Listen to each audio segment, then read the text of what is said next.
Rehefa novoaina ka narina teto amin'ity toerana ity ny tato anatin'ireto zerikanina na bidon misy 2.5 no lazain'ity farany fa menaka fihinana ka namidiny tamin'ny mpivarotra teto Ambatondrazaka renivohitra. Soloky avolenta izany, rano nasiana ireny fanomezan-doko ireny na colorant miampy tsy rano ka madity miloko fotsy mahery fofony ary rano fotsiny amin'izao no tato anatin'ireto bidon ireto. Sokafana mihitsy izy aloha dina taminazy efa tena mafy be.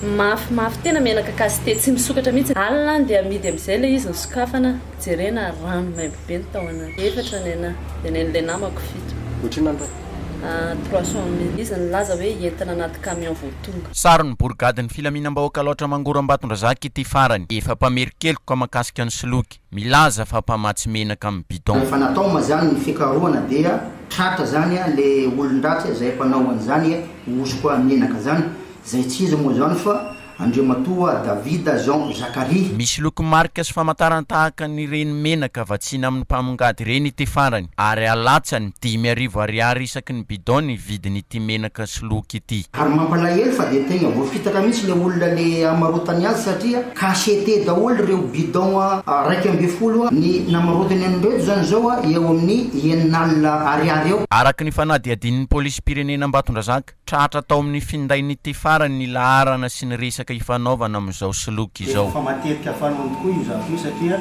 raha ny savaina koa zany ny telefona izay tratra teny aminy dia misy olona maro mifandray aminy na eto Ambatondrazaka na any Antananarivo ary dia manontany tokoa fa hoe mivarotra menaka sy siramamy zany izy nefa ny tena olona voafitaka ny ihany koa ireo ka tokony mailo ny rehetra raha ny ambaran'ny polisy pirenena eto Ambatondrazaka hatrany. Manainga antsika rehetra vahoaka tsy akanavaka mba tsy vidividy foana zavatra eny izay midin'olona eny. Fa mba hoaka re mba ho any amin'ny magasin na ny amin'ny tranombarotra zany ny vidin'ny zavatra ilaina fa efa raha malala zany fa dia maro ny osoko atao amin'olona amin'izao fotoana.